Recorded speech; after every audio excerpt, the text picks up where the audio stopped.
بہت سی کتابوں میں یہ روایت دیکھی ہے جس کو زید ابن اسلم نے اپنے والد کے حوالے سے نقل کیا۔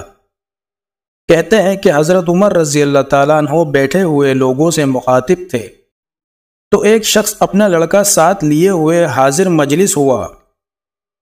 اس کو دیکھ کر حضرت عمر رضی اللہ تعالیٰ عنہ نے فرمایا کہ میں نے نہیں دیکھا کسی کوے کو جو زیادہ مشابہ ہو اس کوے سے، یعنی ایک کوا دوسرے کوے سے جیسی مشابہت رکھتا ہو ایسی مشابہت باپ اور بیٹے میں ہے۔ اس شخص نے جواب دیا، اے امیر المومنین، اس لڑکے کو اس کی والدہ نے اس وقت جنم دیا جب کہ وہ مر چکی تھی۔ یہ سن کر حضرت عمر فاروق رضی اللہ تعالیٰ عنہ سیدھے ہو کر بیٹھ گئے اور فرمایا کہ اس بچے کا قصہ مجھے بیان کرو۔ چنانچہ اس شخص نے کہا کہ اے امیر المؤمنین، ایک مرتبہ میں نے سفر کا ارادہ کیا، اس وقت اس کی والدہ کو اس کا حمل تھا۔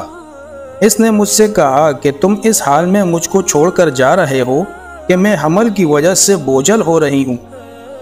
میں نے کہا، میں اس بچے کو جو تیرے بطن میں ہے اللہ تعالیٰ کے سپرد کرتا ہوں۔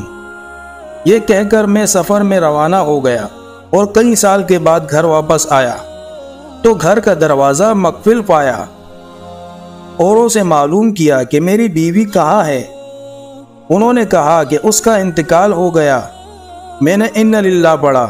اس کے بعد اپنی بیوی کی قبر پہ گیا۔ میرے چچا زاد بھائی میرے ساتھ تھے۔ میں کافی دیر تک قبر پر رکا رہا اور روتا رہا۔ میرے بھائی نے مجھے تسلی دی اور واپسی کا ارادہ کیا اور مجھے لانے لگے۔ چند گز ہی ہم چلے ہوں گے کہ مجھے قبرستان میں ایک آگ نظر آئی۔ میں نے اپنا چچا زاد بھائی سے پوچھا، یہ آگ کیسی ہے؟ انہوں نے کہا کہ یہ آگ روزانہ رات کے وقت بھابی مرحومہ کی قبر میں نمودار ہوتی ہے۔ یہ سن کر اِنَّ لِلَّهِ پڑھا اور کہا، عورت بہت نیک اور تہجد گزار تھی، تم مجھے دوبارہ اس قبر پر لے جاؤ۔ چنانچہ وہ مجھے قبر پر لے گئے۔ جب میں قبرستان میں داخل ہوا تو میرے چاچا زاد بھائی وہیں ٹھٹک گئے اور میں تنہا اپنی مرحومہ بیوی کی قبر پر پہنچا تو کیا دیکھتا ہوں کہ قبر کھلی ہوئی ہے اور بیوی بیٹھی ہے۔ یہ لڑکا اس کے چاروں طرف گھوم رہا ہے۔ ابھی میں اس طرف متوجہ تھا کہ ایک غیبی آواز آئی کہ اللہ تعالیٰ کو اپنی امانت سپرد کرنے والے اپنی امانت واپس لے لے، اور اگر تو اس کی والدہ کو بھی اللہ تعالیٰ کے سپرد کرتا تو وہ بھی تجھ کو مل جاتی۔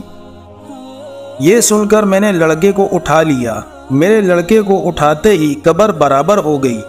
امیر المؤمنین، یہ قصہ جو میں نے بیان کیا اللہ کی قسم صحیح ہے۔